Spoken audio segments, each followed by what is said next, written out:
One thing that is extremely fun about Yu-Gi-Oh! Is making a competitive deck that fits a certain criteria. Making decks that are relatively budget for a player's needs, but still can compete with the top meta decks can be extremely difficult at times. Fortunately for us, there is one strategy that is really good in this current meta and that we can make relatively cheap. Salamangreat are easily one of the top tier Yu-Gi-Oh! Decks in this current format, not because of its usage of hand traps, it's because those hand traps are typically free and the deck has a self-sustained, self-contained engine that allows you to generate advantage. If that sounds like a strategy that gains your interest, well, in this video, I'm going to be making Salamangreat on a budget. This deck is going to be constructed in under $100, so it's gonna be really exciting to make. Let's jump on in. Alright guys, as you guys know, we are going to be using TCG as our site of preference, mainly because it's almost guaranteed to have everything we need here, and we can actually compare prices with other stores or other sellers online. If you guys are using TCG Player, then make sure to use my link down below in the description. It's in every single one of my videos. It takes you to TCG Player, but it gives me a little bit of a kickback so I can continue to make videos like this. So the concept of a competitive Salamangreat deck is fairly simple. It's going to focus on two things. The first thing is being able to continuously gain advantage through your Salamangreat monster effects. These monster effects are a self-contained engine, so once you start going with the Salamangreat card effects, you can easily recur cards from your graveyard to your hand or get additional resources from your deck to your hand or graveyard whenever you need it.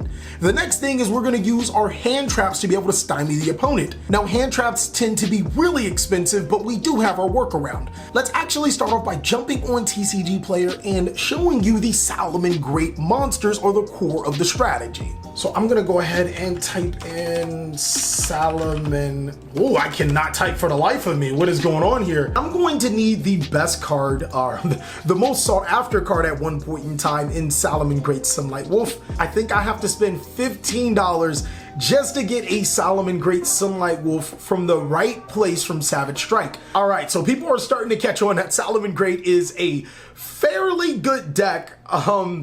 Man, this is not the greatest for us right now. We've already hit our first snag. I'm just gonna go ahead, I guess, and buy from 3 different sellers. Man, these Salamangreat Sunlight Wolves should be cards that people should buy before they skyrocket in price. Never would have thought. Bringing us about $8. Not necessarily ideal, but the rest of the Salamangreat cards should be relatively cheap. I'm going to need 3 copies of Baylinks, the first near mint copies of Salamangreat Baylinks. Looks like they're gonna be gutting us on Baylinks too? What is going on here? I feel like it would actually just be better to just outright buy 3 structure decks at this point in time. It's only $30, but we're already here, $16. For all of that, that is completely insane. $22 for 6 cards. Again, I guess just buying the 3 structure decks would just be a lot better. We're gonna need Salamangreat Jaguars. We're gonna need Salamangreat Spinnies.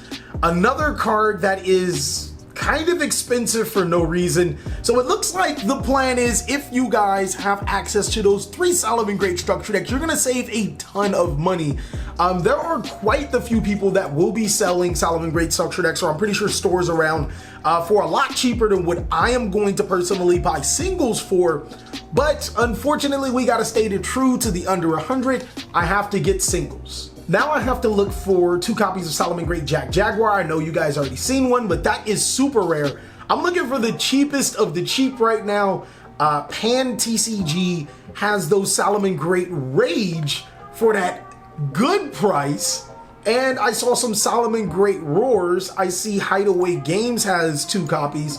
I'm gonna pick up 2 and 2. I might have to go back and get 3 and 3 of a certain card, but 2 and 2 is going to be fine. I'm gonna need multiple copies of Will of the Salamangreat. This is a budget variant, and Lumina does have them for 99 cents for the ultra rare, but I'm gonna Drake that right now, and I'm gonna go ahead and find some commons. It looks like I also do need a Salamangreat Gazelle. We're just gonna go ahead and bite the bullet and pay a full $1 for that particular card. Moving forward, I need a Salamangreat Circle. That is another card that I need. I don't want to bite the bullet. I'm going to go ahead and go to Zangu's cards. They look like a trustable site by all those sales, or a site that would have a lot of things that we need. Pro Play Games is normally a site I would go to, but I am looking for near mint versions of a card. And it looks like I can spend 25 cents each on 2 copies from Pan TCG. I'm gonna go ahead and buy 3 copies of that Salamangreat Will of the Salamangreat. And I am going to need a Salamangreat Falco. Why doesn't anybody have the commons just readily on hand? And I see the Jack Jaguar's Top Card Shop actually has those 2 copies of Jack Jaguar from them. So the real problem with Salamangreat, or players that are new to the Salamangreat strategy, is that while there's so many cards for the Salamangreat strategy, players tend to get wrapped up on what's actually working for the particular strategy. Like, there's monsters like Salamangreat Zebroid X, which seem like decent cards. It's a level 4 that can summon itself, and Salamangreat Fennec, but unfortunately these cards, while looking very nice in art, don't necessarily help us with our combo. Keep in mind that our combo is that we want to be able to get a Salamangreat engine going, and the longer we have that engine going, the better off we'll be, because it's going to be a self-contained engine that will recur resources, and then we'll use our hand traps to stop our opponent. So it still almost feels like we're penny shopping right now, just because like we do need those really, really cheap cards, and I'm playing premium dollar, unfortunately, for some of them. But at the same time, it's like, it's one of those things you have to do if you don't buy the structure deck. And then on top of that, we are still under $20 for Salamangreat. So it's, while we are losing quite a bit of money, we're not losing an arm and a leg for every single card that we've needed. Okay, so going over for what we have for the Salamangreat so far, we are at $28. We have about 11 monsters, 4 traps, and I want to say 3, 4, 5 spell cards. So $28 for that much is pretty good, but here's where we're gonna have to start getting expensive and just looking into other cards to improve the strategy. So right now, the Salamangreat strategy has all of its monsters fitted in for Salamangreat themed cards, but we are going to need some precious extenders and hand traps to help solidify the deck. Parallel Exceed, we're gonna need 3 copies of that card. It's actually going to make the deck that much better, and here is why. So the Salamangreat concept works on 2 things: extending and also being able to put cards that would stymie your opponent's strategy. The deck is really, really, really good at making rank 4s, especially with the help of Parallel Exceed. The cool thing about this is that it's actually searchable with another card through the structure deck in 4 Mud Skipper. Now I'm going to buy 2 copies of 4 Mud Skipper from Lumina. A little on the expensive side, but it helps us round out our deck.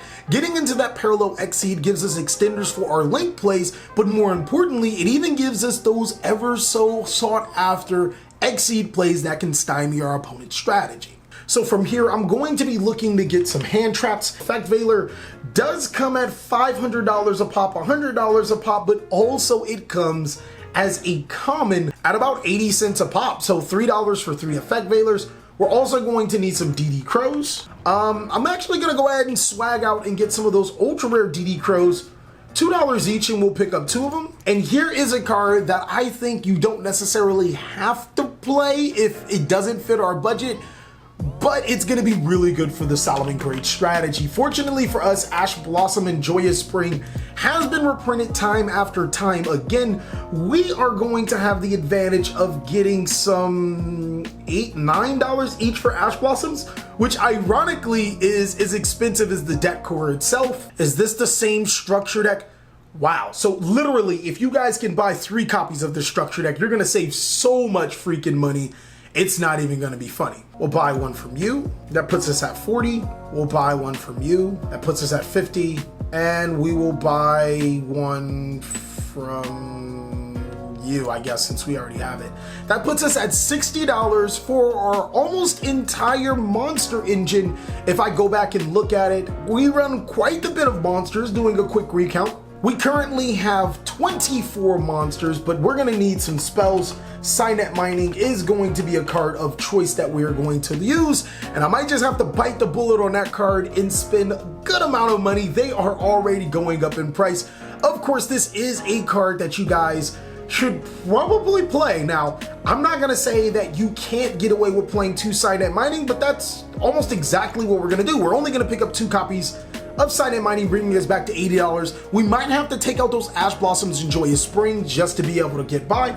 Pot of Desires is a controversial card for a lot of players, and players feel that Pot of Desires is a bad card because it banishes 10 cards. But if you look back at our deck, we literally play 3 of everything. The only thing that we don't really want to get banished is our Salamangreat Gazelle, which is fine sometimes if it gets us into a hand. Salamangreat is going to be one of those decks that can brick and you have to be prepared for it. So now looking at the Pot of Desires price, commons are $6. This was definitely another one of those cards that I told players to buy before they skyrocket. Not trying to gloat or anything, just putting out facts. I'm gonna go ahead and pick up 3 Pot of Desires, and already we are at $95. We know that can't go. We're gonna have to drop some cards. So unfortunately, I had to drop those Ash Blossoms and Joyous Spring. That does put us back to the $76 range, which is really, really good for us right now. Cards are starting to creep up, unfortunately, but we can still substitute those, Ash Blossoms and Joyous Spring for another hand trap. We already run our Effect Veilers. We already run 2 DD Crows. I'm gonna actually go ahead and bump that up to 3. It puts us at 22 monsters. 3 DD Crow, 3 Effect Veiler are the cards of choice we're gonna have to roll with. Now we have to finish fledging out those spells. Spell-wise, I actually can't even think of anything I want to put. We already have our Signet Minings. Of course, I would like to include more, but budget. So I'm actually going to go ahead and go with a card that I feel could be highly underrated. It can be really powerful. We're gonna go with a more trap-based engine for 2 reasons. First of all, Solemn Strike is relatively cheap, but the next cool thing about Solemn Strike is that it's actually really, really good right now. Being able to stop a monster effect or a pivotal summon, Solemn Strike can work in place of our Ash Blossom and Joyous Spring, negating those search effects, and also stopping a critical something that Ash Blossom can't do. I'm gonna buy 3 of them from Alternate Universe, and that's gonna put our trap count pretty high. I'm gonna complement that with another copy of Salamangreat Rage. And now our entire main board should be looking pretty well. We have 22 monsters, we also have 10 spells and 8 traps. That is a full-fledged out main board. The only thing we need to focus on is those extra deck cards, which should be relatively cheap. I already know exactly what I want to run, Abyss Dweller. Abyss Dweller is a staple in the Yu-Gi-Oh community. We're going to run 1 copy of that. We're also going to run a card that is amazingly powerful against so many strategies right now. I'm going to run Bagooska. Bagooska's ultra rares are starting to creep up just a little bit. I definitely suggest that players should start picking up those Bagooskas before it is too late. We're gonna get that Bagooska, and we already have the Abyss Dweller. Now I feel like we're gonna need more of an offensive threat Exceed monster, and that should be pretty simple. When advantage just isn't in our favor, we can always rely on Evil Swarm Excited Knight to be able to just blow up the entire board. Now, Evil Swarm Excited might not be the best placeholder. You guys can run cards like Tornado Dragon. There's still Castell. I think that card's pretty good. I'm actually gonna leave that one open for you guys to play another rank 4 monster of your choice. Let me know down below in the comment section what would be best. Looking at our checkout, we are at $88, so we are working it with the Salamangreat deck. We currently have 11 monsters in the extra deck. I already know what I want to do. I actually want to go ahead and type in Borolo Dragon. We're just gonna go ahead and swag out and get that ultra rare. Next, I'm going to need a Talker monster.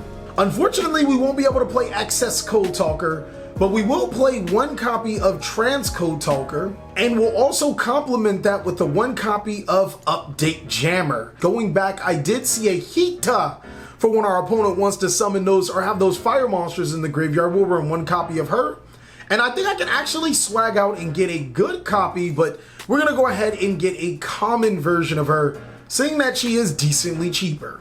Alright guys, so there we have it, an entire Salamangreat deck, main board, and extra deck for under $100.